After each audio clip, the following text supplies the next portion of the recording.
بسم اللہ الرحمن الرحیم۔ السلام علیکم۔ پروگرام علم و حکمت میں خوش آمدید۔ میں ہوں محمد حسن الیاس۔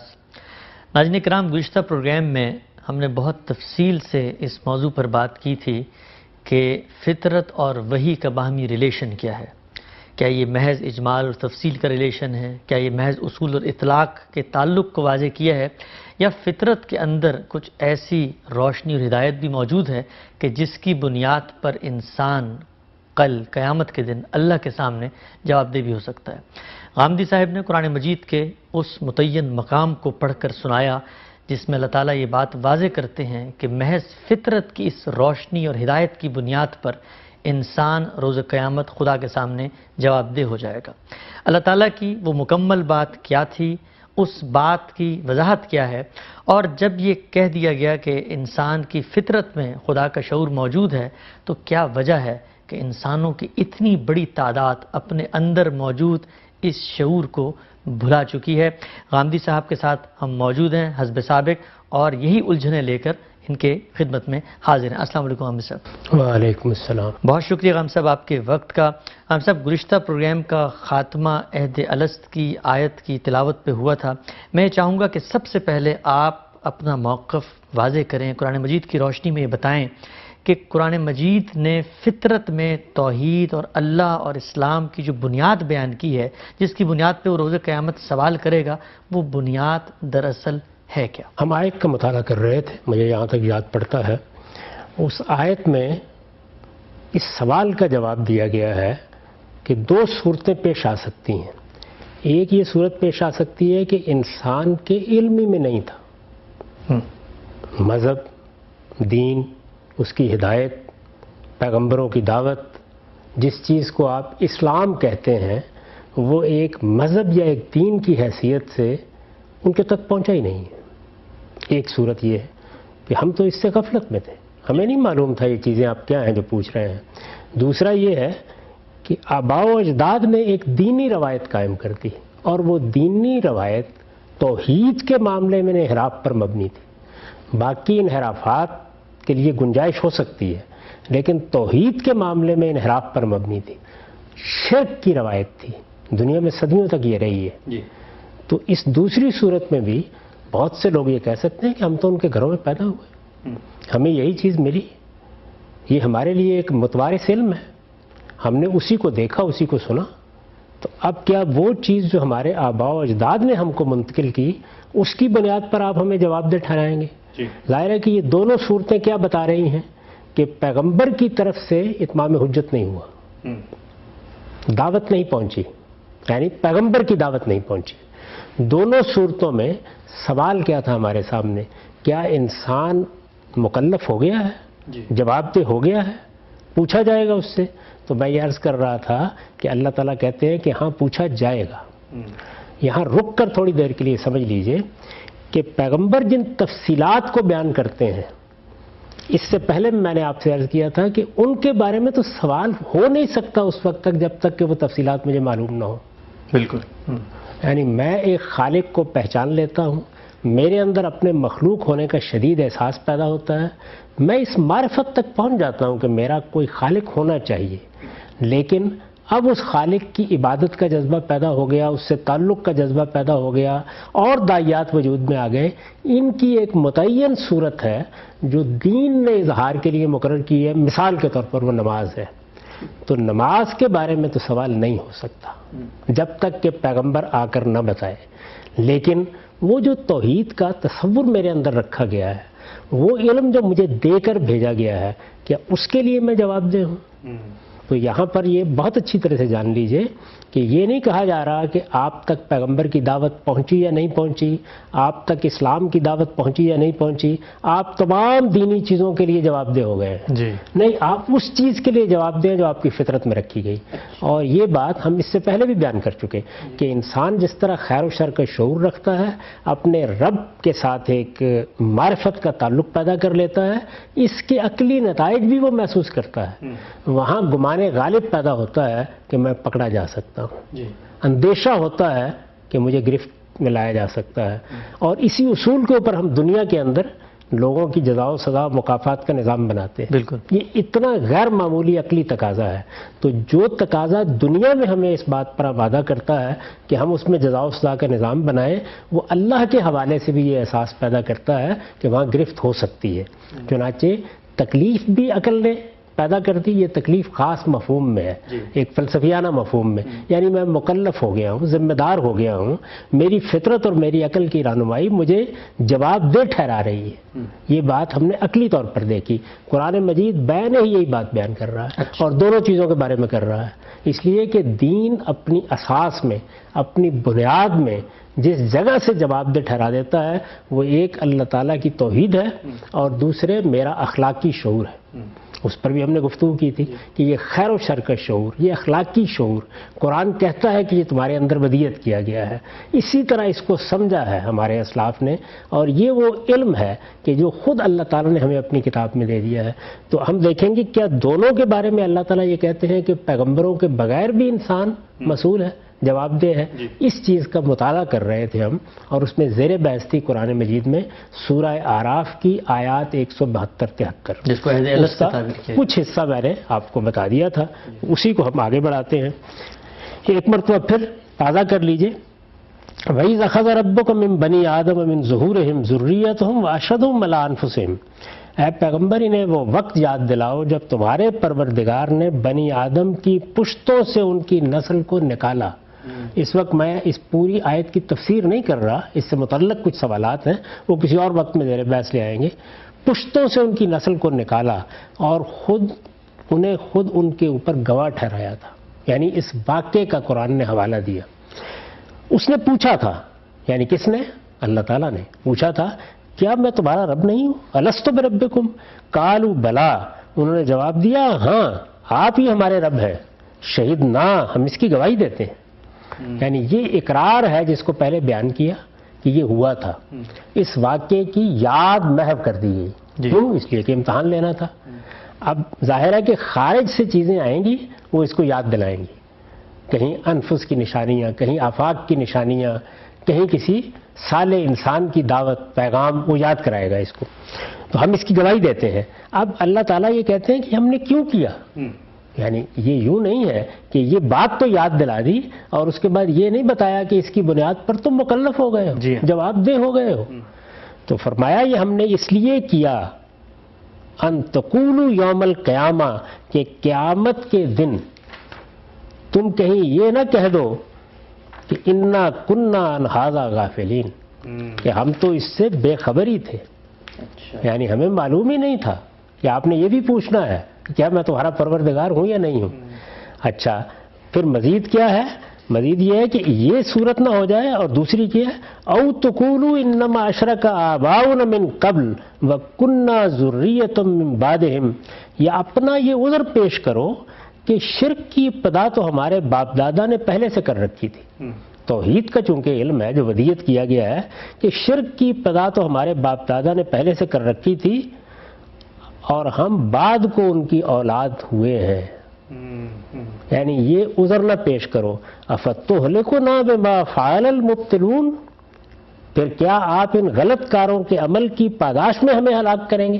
یعنی اپنے آباء و اجداد پر، اپنے باپ دادا پر ذمہ داری ڈال کے فارغ نہ ہو جاؤ. دو وجہ بیان کی. آپ دیکھیے دونوں میں ان دونوں سوالوں کا جواب دے دیا کہ نہ اپنا کسی خاندان، کسی جماعت، کسی گروہ کے گھر میں پیدا ہونا عذر بنا سکو گے، اور نہ اپنی غفلت اور بے خبری کو عذر بنا سکو گے. غفلت اور بے خبری، پیغمبر کی دعوت نہیں پہنچی. اور دوسری چیز کیا ہے کہ پیغمبر کی دعوت بھی نہیں پہنچی، لیکن ایک دین کی ایسی صورت جو انحراف پر مبنی تھی، جس میں شرک تھا، جو ہمیں آباء و اجداد سے ملی، ہم اس کی پیروی کرتے رہے. تو ارشاد فرمایا وَكَذَلِكَ نُفَصِّلُ الْآيَاتِ وَلَعَلَّهُمْ يَرْجِعُونَ، ہم اسی طرح اپنی آیتوں کی تفصیل کرتے ہیں اس لیے کہ لوگوں پر حجت قائم ہو اور اس لیے کہ وہ رجوع کریں. ٹھیک، اس پر میں نے لکھا ہے یعنی جہاں تک توحید اور بدیہات فطرت کا تعلق ہے، یعنی باقی تفصیلات نہیں، جہاں تک توحید اور بدیہات فطرت کا تعلق ہے، یہ کیا ہے؟ یہ وہی خیر و شر کا الہام ہے. ان کے بارے میں مجرد اس اقرار کی بنیاد پر بنی آدم کا مواخذہ کیا جائے گا. اچھا، یعنی وہ نہ صرف یہ کہ یہ شعور رکھتے ہیں بلکہ اس کی بنیاد پر جواب دہ ٹھہرائے جائیں گے. ان سے انحراف کے لیے، یعنی کن چیزوں سے؟ توحید سے انحراف کے لیے، بدیہیات فطرت سے انحراف کے لیے. کسی کا یہ عذر خدا کے ہاں مسموع نہیں ہوگا، سنا نہیں جائے گا کہ اسے کسی نبی کی دعوت نہیں پہنچی یا اس نے یہ انحراف خارجی اثرات کے نتیجے میں اختیار کیا تھا. اچھا، اور اس کے ذمہ دار اس کے باپ دادا اور اس کا ماحول ہے. کوئی یہ نہیں کہہ سکے گا. قرآن کا ارشاد ہے کہ انسان کے باطن کی یہ شہادت ایسی قطعی ہے کہ ہر شخص مجرد اس شہادت کی بنا پر اللہ کے حضور میں جواب دہ ہے. اچھا، یہ ظاہر ہے کہ بالکل واضح طریقے پر بیان کر دیا ہے کہ یہ ہوگا، یہ پوچھا جائے گا، تم اس کے لیے مسئول ٹھہرائے جاؤ گے. اس کے بعد مجھے بتائیے یہ آخر میں جو کہا ہے وَكَذَلِكَ نُفَصِّلُ الْآيَاتِ وَلَعَلَّهُمْ يَرْجِعُونَ، اور کون سی دلیل ہے کہ جو انسان کو دی جائے؟ اللہ تعالیٰ کہتے ہیں کہ میں نے تو آخری درجے میں یہ بات واضح کر دی ہے. اس کے بعد مزید دیکھیے. جی، ہم یہ جانتے ہیں کہ جہاں سورہ شمس میں کہا ہے نا وَنَفْسٍ وَمَا سَوَّاهَا فَأَلْهَمَهَا فُجُورَهَا وَتَقْوَاهَا، یعنی میں نے نفس انسانی کا تسویہ کیا، اسے ہر لحاظ سے درست کیا، سنوارا، اور پھر کیا کیا؟ اس کے اندر خیر و شر کو الہام کر دیا. فَأَلْهَمَهَا فُجُورَهَا فجورہا و تقویٰ، ظاہر ہے کہ فجور کیا ہے؟ وہ شر ہے. تقویٰ کیا ہے؟ وہ خیر ہے. اس کے اندر اس کا تقویٰ اور اس کا فجور یا اس کا خیر و شر الہام کر دیا. اس کے بعد وہی سوال کہ کیا یہ الہام جواب دہی کے مقام پر کھڑا کر دے گا؟ یعنی پیغمبر کی دعوت نہیں پہنچی، پیغمبر کی حجت تمام نہیں ہوئی، تو فرمایا کہ ہاں ایسا ہی ہوگا. قد افلح من زکاہا وقد خاب من دساہا. اچھا، یہ میں نے کیا کیوں تھا؟ اس لیے کیا تھا کہ اگر کوئی اس کو پاکیزہ بنائے گا تو فلاح پائے گا، اور اگر وہ اس کو آلودہ کرے گا تو نتیجہ بھگتے گا. تو اس کا مطلب یہ ہے کہ وہ مکافات جو اللہ تعالیٰ نے پیغمبروں سے الگ قائم کر رکھی ہوئی ہے وہ پوری صراحت سے بیان ہو گئی ہے. اب آپ نے سوال یہاں سے کیا تھا کہ پھر قرآن مجید یہ کیوں کہتا ہے کہ ما کننا معذبین حتی نبعث رسولا؟ اسی کی ایک جگہ وضاحت کرتا ہے کہ جب تک ہم کسی بستی کے اندر، بلکہ اس بستی کے ام القریٰ میں، جو اس کی بنیادی بستی ہوتی ہے، جیسے کہ اس زمانے میں ہم کہتے ہیں کہ دارالحکومت ہے یا یہ وہ جگہ ہے کہ جس سے گویا سب لوگ علم سیکھتے ہیں، تو ایسی کسی جگہ پر جب ہم رسول مبعوث نہیں کر لیتے، عذاب نہیں دیتے. وہ سب اصل میں دنیوی عذاب کا ذکر ہے. اچھا، یعنی وہ اس چیز کا ذکر ہے کہ اس دنیا کے اندر اللہ تعالیٰ جو گرفت کرتے ہیں، قوموں پر گرفت کرتے ہیں، جس کی مثال قوم عاد ہے، جس کی مثال قوم سمود ہے، قوم نوح ہے، یعنی اللہ تعالیٰ کا وہ عذاب جو اسی دنیا میں آ جاتا ہے، فرمایا وہ جب تک کسی بستی میں رسول کی بعثت نہ ہو جائے اس وقت تک نہیں آتا. اچھا، اور اسی کو سورہ یونس کی آیت میں بیان کیا ہے وَلِكُلِّ أُمَّةٍ رَسُولٌ فَإِذَا جَاءَ رَسُولُهُمْ قُضِيَ بَيْنَهُمْ بِالْقِسْطِ.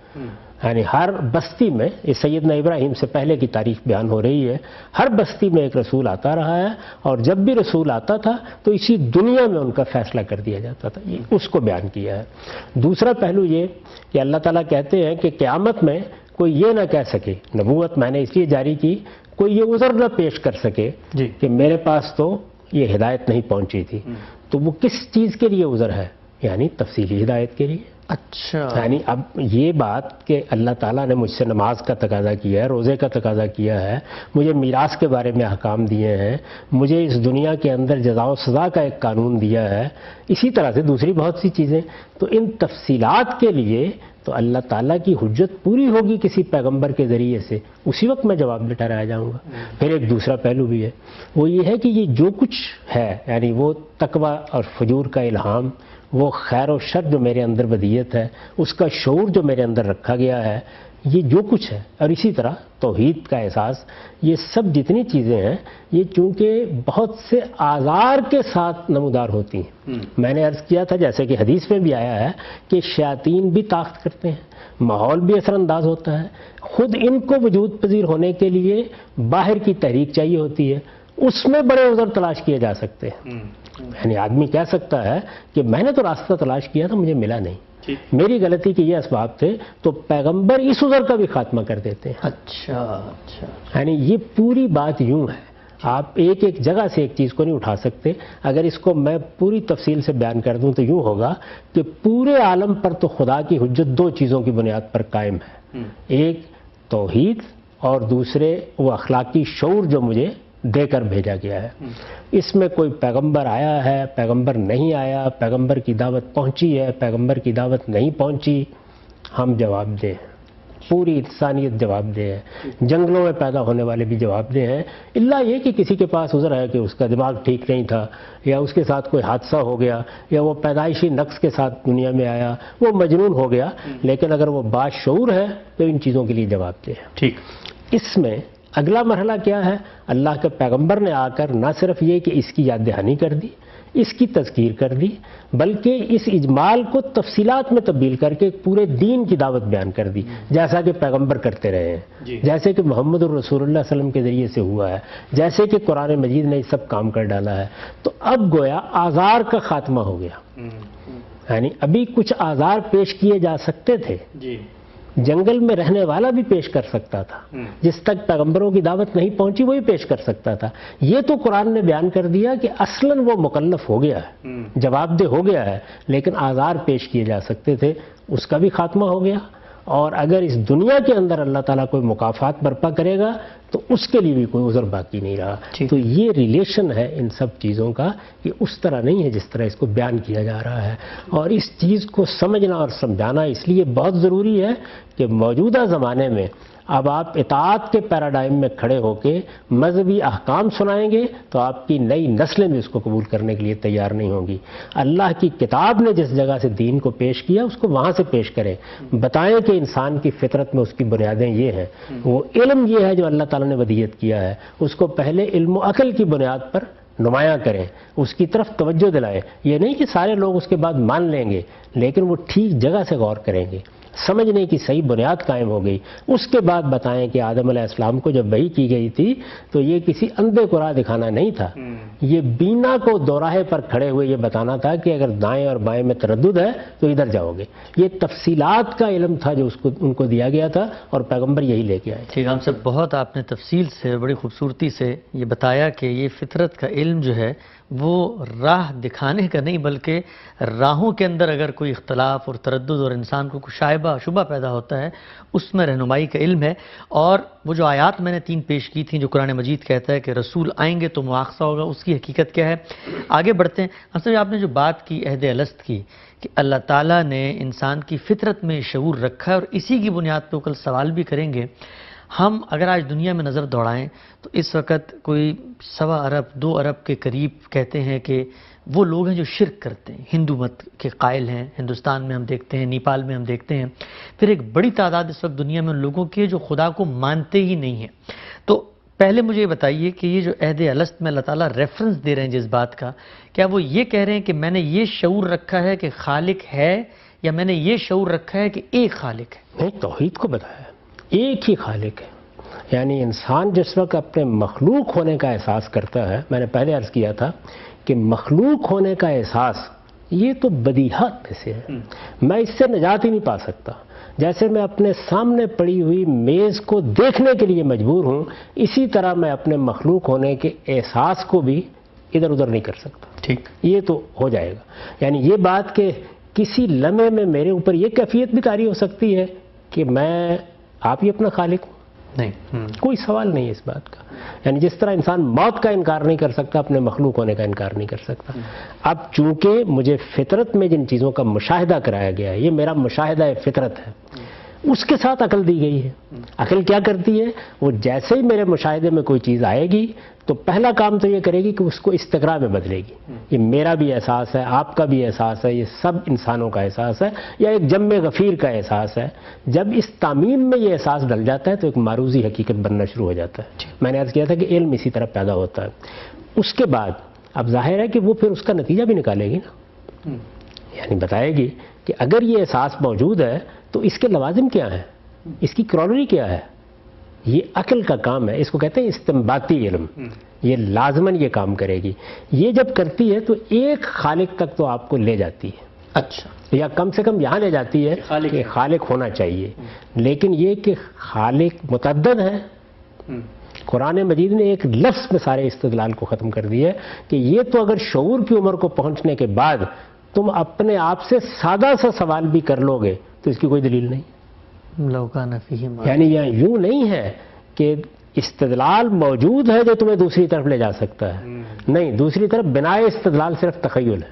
اچھا، وہ تم تخلیق دیکھیے، بنا استدلال یا تو آپ کا مشاہدہ ہونا چاہیے، وہ مشاہدہ باطنی ہے یا مشاہدہ ظاہری ہے، وہ خارجی حواس سے ہو رہا ہے یا حادثہ باطنی سے ہو رہا ہے. مشاہدے سے آپ کا علم اٹھنا شروع ہوگا. استقراء میں تبدیل کریں گے اس کو، یعنی یہ دیکھیں گے کہ جو میں چیز مشاہدے میں لا رہا ہوں کیا وہی بہت سے لوگ بھی لا رہے ہیں، دوسرے انسان بھی لا رہے ہیں. تو اس کے نتیجے میں علم ایک معروضی حقیقت بننا شروع ہوتا ہے. اس کے بعد اس سے آپ استنباط کرتے ہیں. اس سارے عمل کے دوران میں تعدد، یعنی ایک سے زیادہ خالق ہے یا ایک سے زیادہ ہستیاں کائنات کو چلا رہی ہیں، یہ کدھر سے پیدا ہوگا؟ آپ تمام مائتھالوجی کا مطالعہ کر لیں، بنا استدلال کیا ہے؟ تخیل. ٹھیک. تو اس وجہ سے سب سے بنیادی بات جس کی طرف انسان کو توجہ کرنے کی ضرورت ہے وہ یہ ہے کہ کیا وہ اپنے خیالات کی بنیاد، کیا وہ اپنے عقائد کی بنیاد تخیلات پر رکھے گا. تخیلات کی بنیاد پر فکشن لکھا جا سکتا ہے، بہت اعلیٰ درجے کے ناول تخلیق ہو سکتے ہیں، شیکسپیئر کے ڈرامے وجود میں آ سکتے ہیں، ہم اپنی تاریخ کو اٹھا کے نسیم حجازی کے ناولوں میں بدل سکتے ہیں تخیل کی بنیاد پر. تخیل کی بنیاد کے اوپر حقائق نہیں وجود پذیر ہو جاتے ہیں. سائنس فکشن میں آپ دیکھیں کیا کیا لوگ دیکھتے ہیں اور بعض اوقات وہ پورا بھی ہو جاتا ہے، لیکن یہ کوئی حقائق کو جاننے کی بنیاد نہیں ہے. وہ تو وہیں سے ہوگا کہ آپ کا تجربہ اور مشاہدہ کیا ہے، حادثہ باطنی کیا دیکھ رہا ہے، ظاہری حواس کیا دیکھ رہے ہیں، کس چیز کو محسوس کر رہے ہیں، اس کی بنیاد پر استقراء کے نتائج کیا ہیں، استنباط یا انفرنس کن کن نتائج کو لازم کر رہا ہے. علم کا حقیقی طریقہ یہی ہے اور یہ اسی سے پیدا ہوتا ہے، اسی سے پیدا ہوا ہے. آپ اس راستے کے اوپر چلیں گے تو شرک کا کوئی سوال ہی نہیں. ٹھیک. اچھا، ہم سب قرآن مجید کا یہ جو بیان ہے سورہ اعراف کا، اور بڑا مفصل بیان ہے، انسانوں کو متوجہ کر کے بتاتا ہے کہ توحید کا شعور تمہاری فطرت میں تھا. تو قرآن اس کو ایک تاریخی ریفرنس کے طور پہ پیش کر رہا ہے کہ جب میں نے یہ فیصلہ کیا کہ میں انسانوں کو تخلیق کروں تو اس وقت تمہاری ارواح کے اندر میں نے یہ شعور ڈالا. ہم بطور انسان جب معاشرے میں کھڑے ہوتے ہیں اور ہم اپنی تاریخ کا مطالعہ کرتے ہیں تو ہمارے سامنے تو جو فاسلز کا ریکارڈ ہے، جو تاریخی آثار ہیں، شواہد ہیں، وہ تو یہ بتاتے ہیں کہ ہزاروں سال پہلے ہمیں مٹی اور آثار کے اندر سے بت ملتے ہیں. تو اس کی بنیاد پر ایک مقدمہ قائم یہ کیا جاتا ہے کہ یہ تاریخی حوالہ جو مذہب اور الہامی روایت پیش کر رہی ہے، جو خارجی دنیا ہے اور جو سائنسی فیکٹ ہے، وہ تو اس کے خلاف ہے. انسان نے تو اپنا آغاز شرک سے کیا تھا، وہ بتدریج اس توحید پر آیا جس کو قرآن مجید ایک تاریخی ریفرنس کے طور پر پیش کر رہا ہے. مجھے اگر آپ بتا دیجئے کہ توحید کے آثار کیا ہوتے ہیں. بھائی آثار تو جب ملیں گے شرکی کے ملیں گے، یعنی جب آپ دوسروں کو معبود بنا کے ان کے لیے کوئی خوگرے پیکرے محسوس ہے انسان کی نظر بت تراشیں گے تو وہی ملے گا نا. آپ آثار تلاش کرنے گئے ہیں تو آثار تو مادی ہوں گے نا، یعنی آپ کے ذہن کی کوئی حقیقت دریافت ہو گئی، آپ نے یہ جان لیا ہے کہ انسانی ذہن اس طرح کام کر رہا تھا، اس کے افکار و خیالات اس طریقے سے وجود میں آ رہے تھے. آپ اصل میں وہ چیزیں دیکھتے ہیں جو انسان مادی طور پر وجود میں لے آیا. اس نے اوزار بنا دیے، اس نے غاروں میں تصویریں بنا دی، ان کی بنیاد پر آپ یہ تصور کرتے ہیں. غاروں میں تصویریں دیکھ کر آپ یہ کہتے ہیں کہ انسان کی حصے جمالیات اس سے پہلے بھی فنون پیدا کرتی رہی ہے. تو ظاہر ہے کہ آپ کو اسی کے آثار ملیں گے. میں نے ایک مرتبہ یہ پوچھا تھا کہ اگر رسالت مآب صلی اللہ علیہ وسلم کی بعثت سے پہلے عرب میں کوئی بہت بڑا سیلاب آتا اور وہ سب کچھ بہا لے جاتا، اس کے بعد آثار قدیمہ کے ماہرین پہنچتے اور یہ جو بیت اللہ ہے جس کو آپ توحید کا مرکز کہتے ہیں، یہ سیدنا ابراہیم کی بنائی ہوئی مسجد، یہ دریافت ہوتی تو بت خانے کے طور پر دریافت ہوتی یا مسجد کے طور پر دریافت ہوتی؟ 300 بت تھے وہاں، تو بت خانے کے طور پر دریافت ہوتی نا. تو توحید کے آثار آپ کو کہاں سے ملیں گے؟ توحید ایک ذہنی تصور ہے، توحید ایک فکر ہے، توحید ایک ایمان اور عقیدے کی چیز ہے. توحید میں اگر تو ہم بھی اللہ کا کوئی بت بنائیں، چلیے وہ آپ کو بڑا سا کہیں مل جائے، وہ ملیں گے ہی نہیں. اس لیے تاریخ وہ ہے جو قرآن نے بتائی ہے اور وہی صحیح تاریخ ہے کہ انسان نے توحید سے اپنی ابتدا کی. کان الناس امۃ واحدہ، توحید کے معاملے میں کوئی اختلاف نہیں تھا. اختلافات پیدا ہوئے، شرک وجود میں آیا، اس کے بعد اللہ تعالیٰ نے پے در پے نبی بھیجنا شروع کر دیے. یعنی پہلے سیدنا آدم کی نبوت سے ابتدا ہو گئی تھی اور اس ہدایت کو کافی سمجھا گیا تھا، انسان اس پر قائم تھے. اب ظاہر ہے کہ جب یہ ہوگا، یعنی اس طریقے سے شرک آئے گا، تو آثار بھی آپ کو ملنا شروع ہو جائیں گے. جدید تاریخ میں جس سے ہم واقف ہیں، مثال لیجئے اس وقت کی انجیل اٹھا کے دیکھیے، جو اس وقت انجیل ہے اور تورات ہے، توحید کی دعوت دے رہی ہے، شرک کی دے رہی ہے. صفحے صفحے پر، سطر سطر پر توحید کی منادی کر رہی ہیں یہ کتابیں. یہ تو ایک واقعہ ہے نا. لیکن اس کے بعد شرک پیدا ہوا مسیحیوں میں یا یہودیوں میں، یا تورات نے شرک پیدا کر دیا؟ اور تورات مقدم ہے یا ان کی وہ تاریخ مقدم ہے؟ اچھا، رسالت مآب صلی اللہ علیہ وسلم نے توحید کی دعوت دی، اس میں تو دو رائیں نہیں ہو سکتی نا. قرآن موجود ہے، وہ ساری کی ساری تعلیم اجماع اور تواتر سے منتقل ہو گئی ہے، اس کے بارے میں کوئی شبہ کی گنجائش نہیں. اس کے بعد جو شرک ہم کرتے ہیں یہ بعد میں پیدا ہوا ہے یا یہ مقدم تھا؟ بعد میں. تو شرک ہمیشہ بعد میں پیدا ہوتا ہے. شرک انحراف سے پیدا ہوتا ہے، توحید اصل ہے. اسی کو اس میں بیان کیا ہے جو حدیث میں نے آپ کو سنائی تھی، ابن کثیر نے جس کو نقل کیا ہے کہ میں نے اپنے سب بندوں کو حنفاء پیدا کیا، یعنی وہ توحید پر پیدا کیے گئے. اس کے بعد کیا ہوتا ہے؟ شیاطین آتے ہیں اور وہ آ کے نئے نئے فلسفے، نئے نئے مذہب بناتے اور انحرافات کے راستوں پر لے جاتے ہیں. ٹھیک ٹھیک. اچھا امام صاحب، یہ جو عہد الست کے اندر وعدہ کیا، اللہ تعالیٰ کہتے ہیں کہ تم اس پر گواہ ہو اور قیامت کے دن بھی تم یہی حقیقت سچی بات کہو گے. ایک عملی مثال کے طور پہ ہم دیکھیں، ہمارے ہاں ہندو ملتے ہیں ہمیں اکثر، جو شرک پر یقین رکھتے ہیں. متعدد ان کے نزدیک ایسی شخصیتیں ہیں جن کے ذریعے سے ہم مانگیں گے. ان سے جب ہم گفتگو کرتے ہیں اور ہم کہتے ہیں کہ بھئی تمہاری جو فطرت ہے تم اس کے اندر جاؤ، اس کا جائزہ لو، ذرا اپنے اندر اتر کے دیکھو، تو وہ تو اس کو اپنی فطرت سے بالکل ہم آہنگ پاتے ہیں. اور اربوں لوگ ہیں پوری زندگیاں شرک کرتے کرتے رخصت ہو جاتے ہیں. تو ہماری یہ فطرت کی دعوت ان پر مؤثر کیوں نہیں ہوتی؟ دیکھیے بات یہ ہے کہ ہم نے یہ دعوت پیش کب کی ہے؟ ہم تو کبھی گئے ہی نہیں. اس ملک میں اگر آپ دیکھیں تو کم و بیش 1000 سال تک مسلمانوں کے پاس اقتدار رہا ہے. کیا ہم نے قرآن مجید پہنچایا ان تک؟ قرآن مجید کے تو ہم نے شاہ ولی اللہ نے پہلی مرتبہ ترجمہ کرنا شروع کیا. اچھا، وہ بھی کس زبان میں؟ فارسی زبان میں. آپ ذرا تحقیق کر کے مجھے بتائیں کہ ہندوستان کی مقامی زبانوں میں آپ نے قرآن کا ترجمہ کب کیا ہے؟ کیا داستان سنائیں گے آپ؟ یعنی اللہ کی کتاب جس کو سب سے پہلے آپ کو پہنچانا تھا، یہ پہنچتی، اس کو لوگ پڑھتے، اس میں دیکھتے کہ دین کی کیا دعوت ہے، پھر وہ ان کی فطرت کے دروازے پر جا کر دستک دیتی. ہم نے یہ کیا ہی نہیں. لوگ عام طور پر مذہب کی وہ صورتیں دیکھتے ہیں جو ان کو ہمارے کردار میں نظر آتی ہیں، ہماری سیرت میں نظر آتی ہیں، ہمارے حملوں میں نظر آتی ہیں، ہمارے تشدد میں نظر آتی ہیں، ہماری تلواروں میں نظر آتی ہیں. انہی کے تحت وہ چیزوں کو دیکھ رہے ہوتے ہیں. تو یہ پہنچائی کب ہے آپ نے؟ اور دوسرے یہ بات کہ کیا انسان کو اس کی فطرت کی آواز سنائی جائے تو وہ فوراً لبیک کہتا ہے؟ انسان کے پاس جذبات ہیں، احساسات ہیں، انسان اپنی میراث کے ساتھ محبت رکھتا ہے. رسالت مآب صلی اللہ علیہ وسلم نے جب توحید کی دعوت دی تو لوگ جواب میں کیا کہتے تھے؟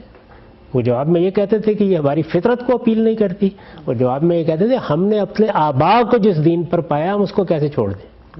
سیدنا نوح علیہ السلام کی دعوت 950 سال تک برپا رہی. جواب کیا ہے؟ یہی جواب ہے. تو اصل میں آباء کے دین کو چھوڑنے کے راستے میں جو معاشرتی، سیاسی، سماجی رکاوٹیں ہوتی ہیں، انسان آسانی کے ساتھ ان کو عبور نہیں کر پاتا.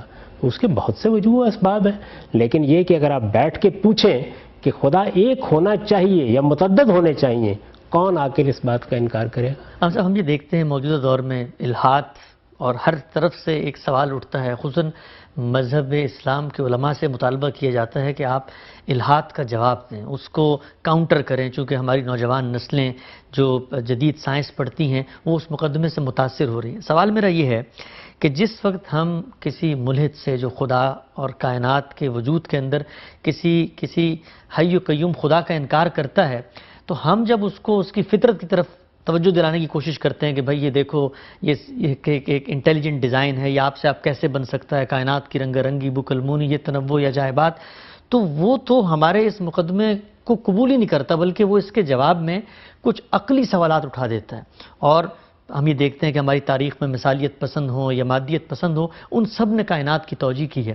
تو سوال میرا یہ ہے کہ سورہ اعراف کی جو آیت ہے جس میں فطرت کو بنیاد قرار دیا ہے، توحید کو، اس کو لے کے جب ہم سوسائٹی میں جاتے ہیں تو یہ تو بالکل ایک غیر مؤثر آرگومنٹ ہے جو لوگوں کے سامنے پیش ہوتا ہے. نہیں، یہاں دیکھیے دو باتیں بالکل خلط ملط ہو گئیں.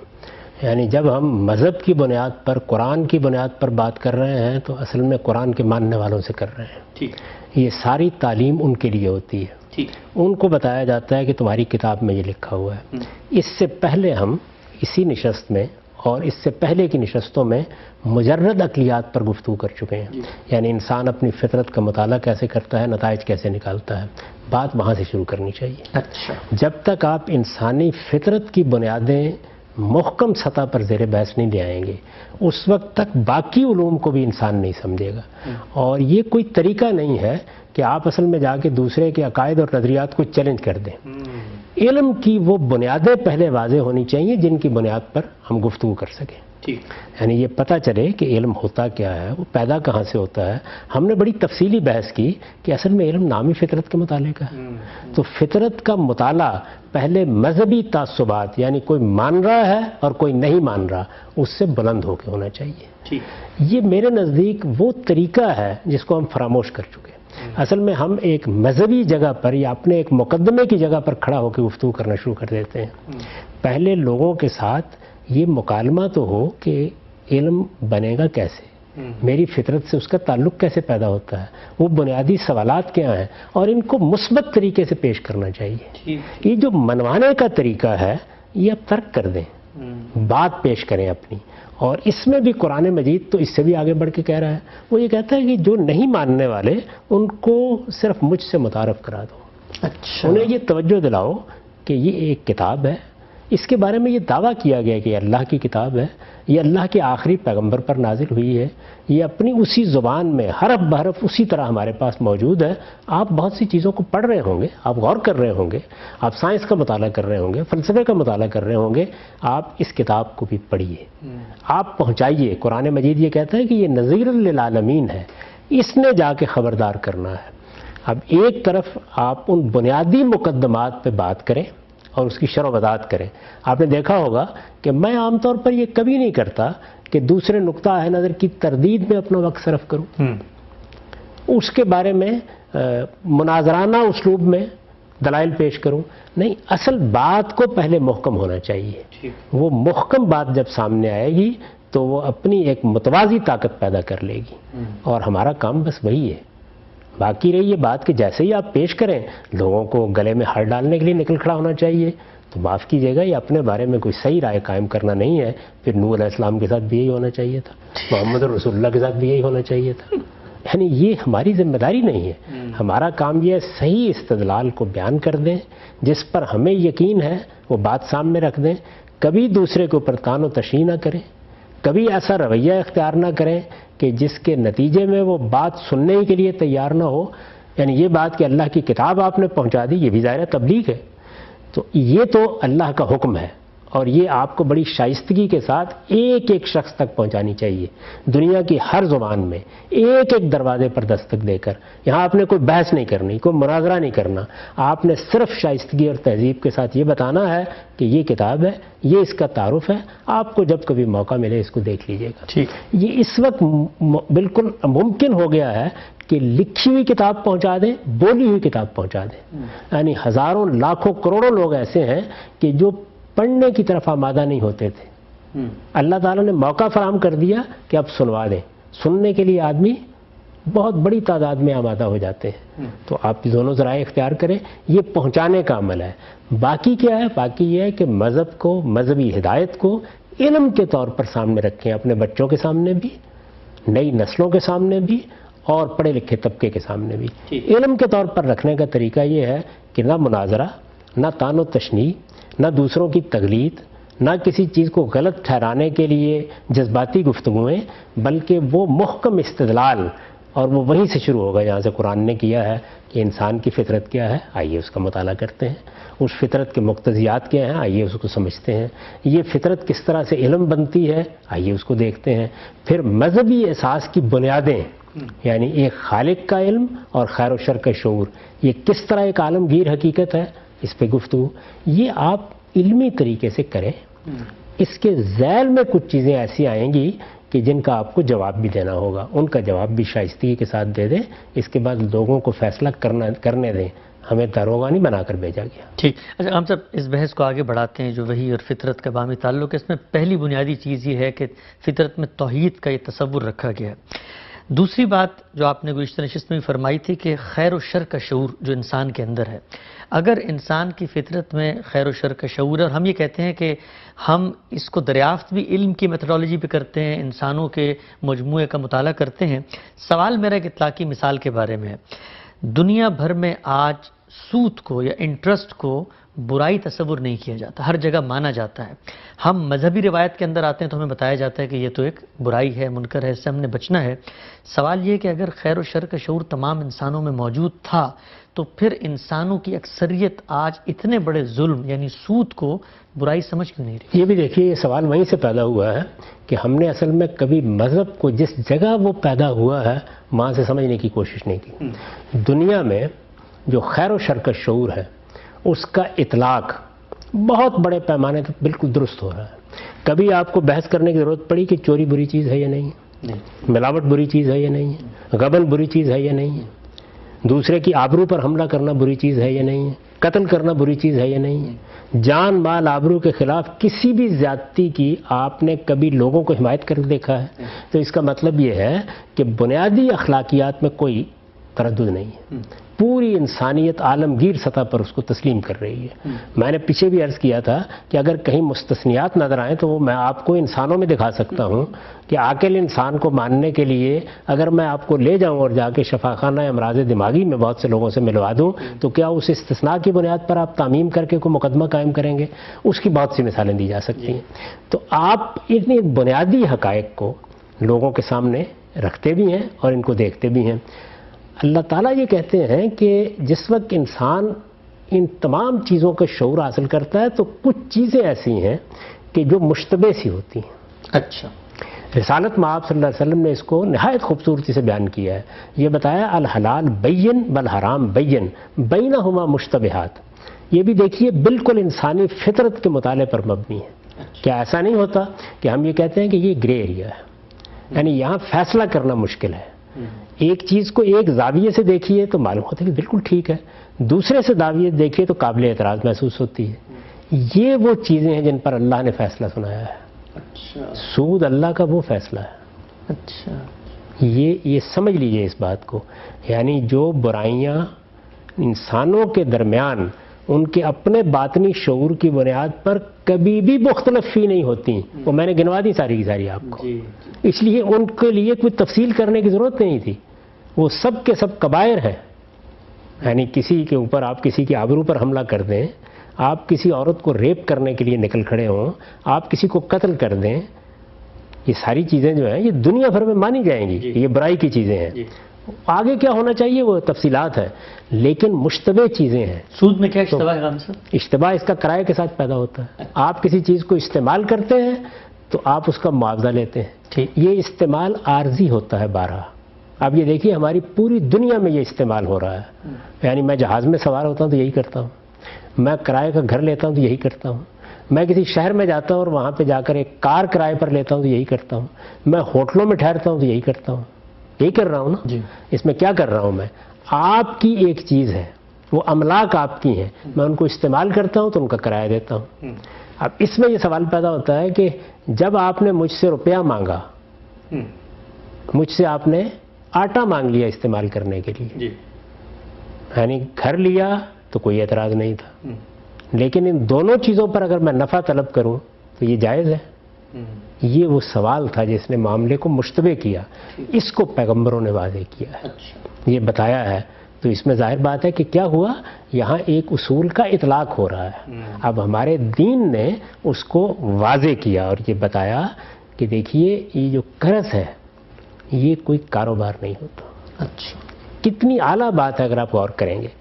انسان کو اللہ تعالیٰ نے جو نعمتیں دی ہیں ان میں مال بھی ایک بہت بڑی نعمت ہے۔ قرآن مجید اس کو خیر سے تعبیر کرتا ہے، وہ یہ کہتا ہے کہ اللہ کا فضل ہے جس کو تم تلاش کرتے ہو، تمہیں یہ چیز مل گئی، تمہارے پاس جو کچھ تمہاری ضرورتوں سے زیادہ ہے اس کو معاشرے کا حق سمجھو۔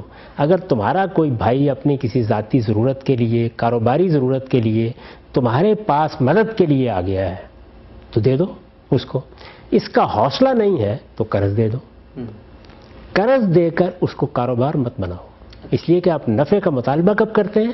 جب آپ کاروبار بنانا چاہتے ہیں۔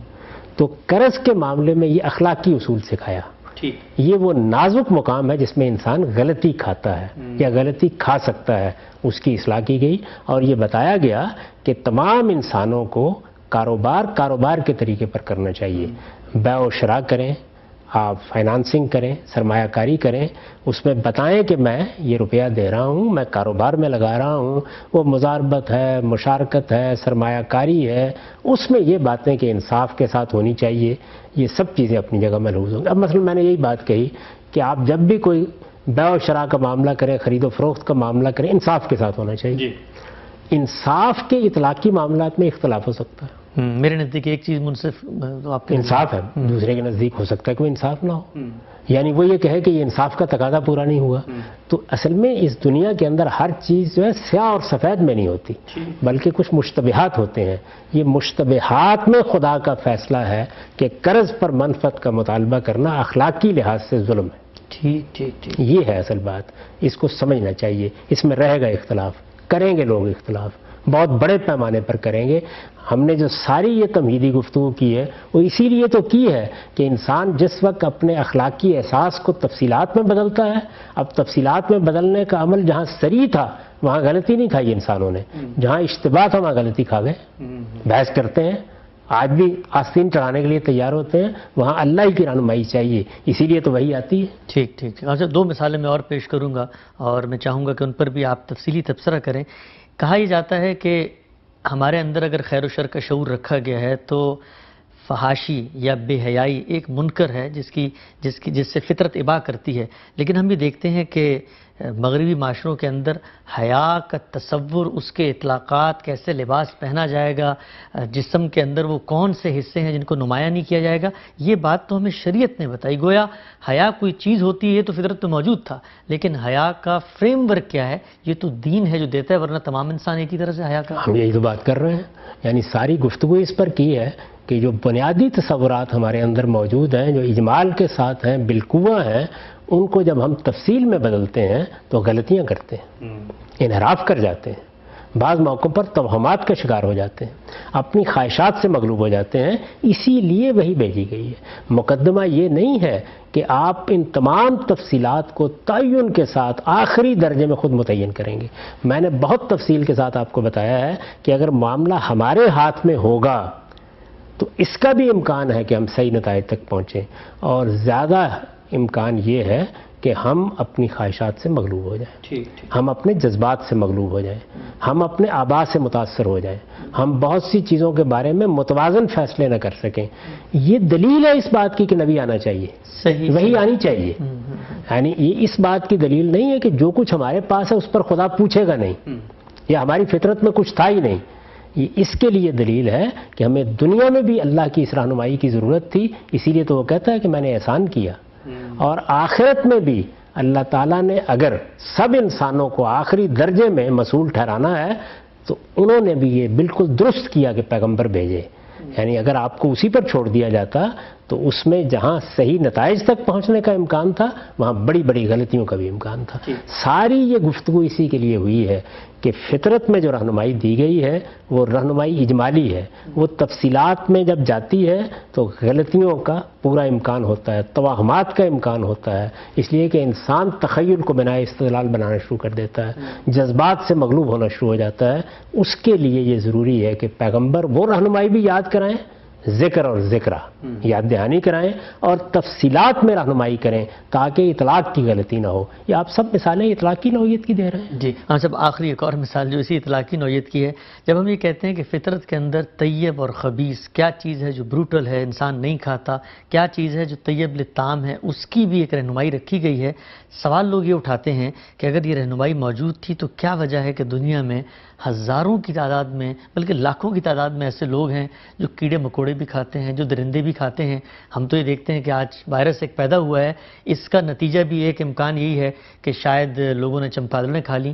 تو لوگ یہ کہتے ہیں کہ اگر محض فطرت کے اندر یہ شعور بھی رکھا گیا ہوتا کہ طیب اور خبیث کیا ہوتا ہے تو انسان تو یہ نہ کرتے۔ تو وہی ہے جس نے بتایا ہے کہ طیب اور خبیث ہوتا کیا ہے۔ اس استدلال پر بھی مجھے ہمیشہ حیرت ہوتی ہے، یعنی ابھی ہم نے یہ دیکھا، کیونکہ یہ استدلال مذہبی لوگ پیش کر رہے ہیں، ایسا ہی ہے نا، یعنی اگر دوسرے لوگ کریں گے تو میں ایک دوسرے پہلو سے بتاؤں گا کہ یہ کتنی غلط بات ہے. یعنی علم کی دنیا میں بھی غلط بات ہے, استقراء کے اصول پر بھی غلط چیز ہے. لیکن ذرا مذہب کی دنیا میں آ جائیے. ابھی ہم نے یہ دیکھا کہ ہمارے ہاں صحابہ کرام تک نے یہ بات بالکل ٹھیک سمجھی کہ یہ اصل میں انسان کی فطرت کا بیان ہے جو سورہ میں دیا گیا ہے. اس میں توحید بیان ہوئی ہے. کس بڑے پیمانے پر دنیا میں شرک موجود ہے, یہ سوال وہاں کیوں نہیں پیدا ہوتا؟ ابھی ہم نے اس پر گفتگو کی کہ بنیادی اخلاقیات کو اللہ نے الہام کیا ہے. فَعَلَهَمَا فُجُورَهَا وَتَقْوَاهَا. وہ لوگ کہ جو آپ کے مذہب کو مانتے ہیں, قرآن کو مانتے ہیں, رسول اللہ صلی اللہ علیہ وسلم کو اپنا نبی مانتے ہیں, اخلاقی معاملات میں جو کچھ بھی عمل کر رہے ہوتے ہیں وہ ٹھیک اس کے مطابق ہوتا ہے. یعنی وہ جھوٹ نہیں بولتے, وہ بددیانتی نہیں کرتے, وہ غبن نہیں کرتے, وہ عیب بتائے بغیر چیزیں نہیں بیچتے. کیا ایسا ہی ہے فی الواقع؟ تو یہ سارے انحرافات جو ہیں ان کو تو آپ آسانی سے ہضم کر جاتے ہیں. یعنی توحید جس کے بارے میں خدا کی شہادت موجود ہے. تو اسی طرح جب آپ مطالعہ کریں گے تو آپ مطالعے کے دونوں پہلو دیکھیے. ایک خالص عقلی پہلو, تھوڑی دیر کے لیے مذہب کو بھول جائیے. اس دنیا میں کھانے پینے کی چیزوں کے معاملے میں سب سے پہلی چیز کہاں سے پیدا ہوگی؟ میرا اپنا احساس. میں نے عرض کیا کہ علم کی بنیاد موضوعی ہے. یعنی وہ میرے حواس کے ذریعے سے حاصل ہونے والا علم ہے, وہ خارجی اشیاء کا علم ہے. میرا حادثہ باطنی ہے. کیا یہ حقیقت ہے کہ ہم میں سے ہر آدمی جب پیدا ہوتا ہے تو کوئی فرق اس سے نہیں پڑتا کہ اس کے سامنے آپ پلیٹ میں بہت عمدہ گوشت بھون کے رکھ دیں یا اسی کی رفع حاجت کے نتیجے کو لا کے رکھ دیں؟ یعنی یہ بالکل یکساں ہے. انسان اٹھاتا ہے اطمینان کے ساتھ کھا لیتا ہے. ذائقوں کا تنوع دیا گیا ہے, چیزیں اچھی اور بری ہیں ان کا تصور دیا گیا ہے. ذرا پلٹ کے دیکھیے. کیا آپ یہ نہیں جانتے کہ سینٹ پال کے بعد مسیحیت میں شریعت منسوخ کر دی گئی؟ جی. کیا یہ واقعہ ہے؟ اس میں کوئی مبالغہ یا ابہام تو نہیں ہے؟ منسوخ کر دی گئی. اس کے بعد کروڑوں نہیں اربوں کی تعداد میں مسیحی شیر, کتے اور چیتے کھا رہے ہیں. یعنی جس جانور کو کھا رہے ہیں وہ وہی ہے جس میں نبی کی رہنمائی کی ضرورت تھی. سور کھایا جا رہا ہے. لیکن کیا ایسا ہی ہے؟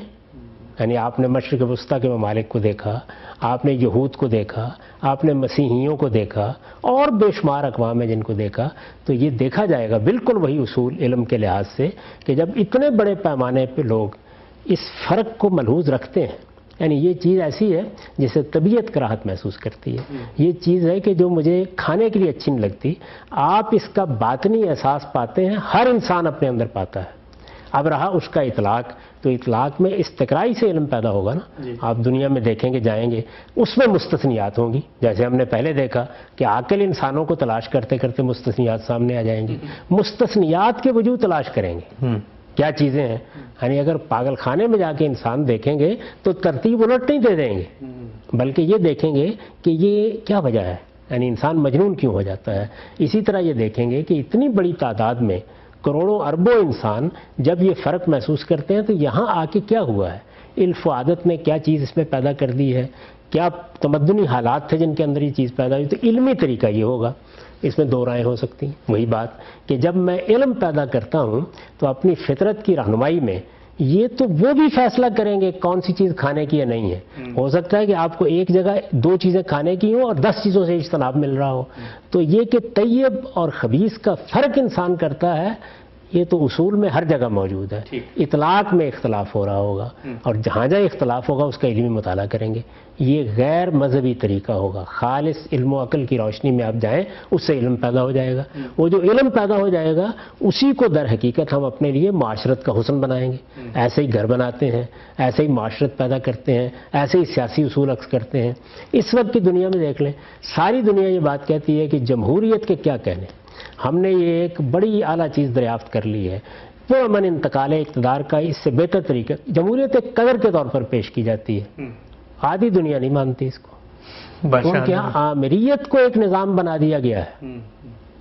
یعنی چین میں کوئی 2 4 10 لوگ نہیں بستے, اربوں لوگ ہیں جو اس بات پر اصرار کر رہے ہیں کہ اصل میں تو ایک پارٹی کی حکومت کا یہ آمرانہ نظام ہی ہے جو انسان کے لیے آئیڈیل ہے. انسان کو سب چیزیں اس سے ملتی ہیں. تو اختلافات ہر جگہ موجود ہوتے ہیں.